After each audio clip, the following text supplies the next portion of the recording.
পিএইচপির A to Z Bangla video টিউটোরিয়ালের আরও একটি নতুন ভিডিওতে স্বাগতম জানাচ্ছি। আজকে আমরা অ্যাসাইনমেন্ট অপারেটর নিয়ে আলোচনা করব। অ্যাসাইনমেন্ট অপারেটর কি সেটা আমি প্রথমে আপনাদের সাথে আলোচনা করে নিচ্ছি। অ্যাসাইনমেন্ট অপারেটর হলো আমরা কোনো ভ্যালুকে যদি অন্য কোনো ভ্যালুতে রাখতে চাই সেক্ষেত্রে আমরা অ্যাসাইনমেন্ট অপারেটরগুলো ইউজ করে থাকি। আমরা সাধারণত ইকুয়াল সাইনটা ইকুয়াল হিসেবে জেনে থাকি সাধারণ সেন্সে, কিন্তু আমরা যদি প্রোগ্রামিংয়ের ভাষায় চিন্তা করি তাহলে আমরা ইকুয়ালকে অ্যাসাইনমেন্ট অপারেটর হিসেবে এখানে ডিফাইন করে থাকি। আমি যদি এখানে আপনাদেরকে সহজে বোঝার জন্য একটি ভেরিয়েবল ডিফাইন করি, এক্স,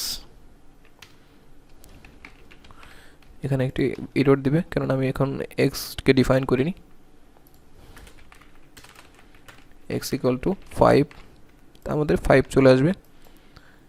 এখন আরও একটি ভেরিয়েবল আমি এখানে নিয়ে নিই, এখানে একটি ব্রেক দিয়ে নেই আপনাদের বোঝার সুবিধার জন্য। এটা HTML ব্রেক, আর কিছুই না। এখানে নতুন একটি ভেরিয়েবল আমি নিয়ে নিচ্ছি 6, এবং এর মান যদি আমি প্রিন্ট করি তাহলে প্রথমে x এর মান এখানে প্রিন্ট হবে এবং পরবর্তীতে y এর যে ভ্যালু সেটা অর্থাৎ 6 প্রিন্ট হবে, অর্থাৎ 5 6 এখানে প্রিন্ট চলে আসবে। অর্থাৎ x এর মান এখানে 5 এবং y এর মান 6। আমরা যদি এখন এই y কে x এর ভ্যালু দ্বারা রিপ্লেস করতে চাই সেক্ষেত্রে আমাদেরকে x এর ভ্যালুকে y তে অ্যাসাইন করতে হবে। সেটা করার জন্য আমরা এখানে অ্যাসাইন করি, assign x to x value into y।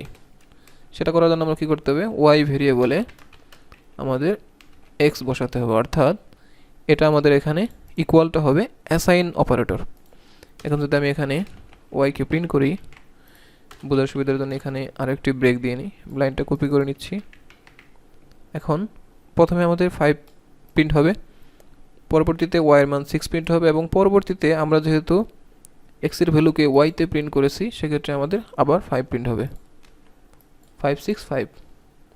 এখন যদি আমি এখানে x এর ভ্যালু 10 করে দিই তাহলে এখানে প্রিন্ট করার কথা প্রথমে x এর ভ্যালু এখানে প্রিন্ট হবে 10, পরবর্তীতে y এর ভ্যালু এখানে প্রিন্ট হবে 6 এবং পরবর্তীতে x এর ভ্যালু দ্বারা y কে রিপ্লেস করার ফলে অর্থাৎ অ্যাসাইন করার ফলে এখানে ভ্যালু হয়ে যাবে 10, অর্থাৎ 5 10 6 10।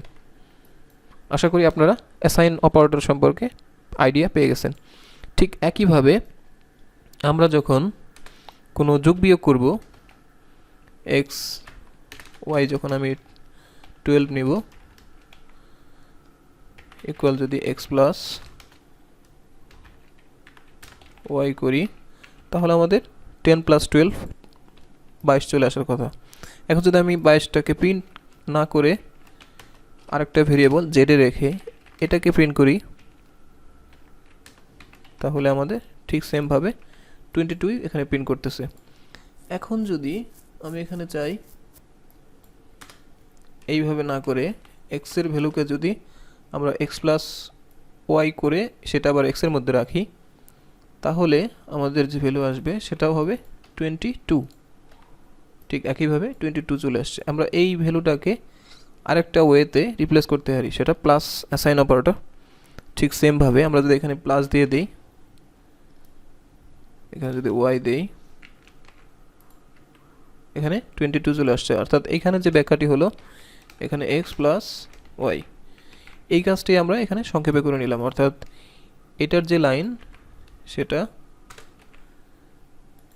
ইকুয়াল,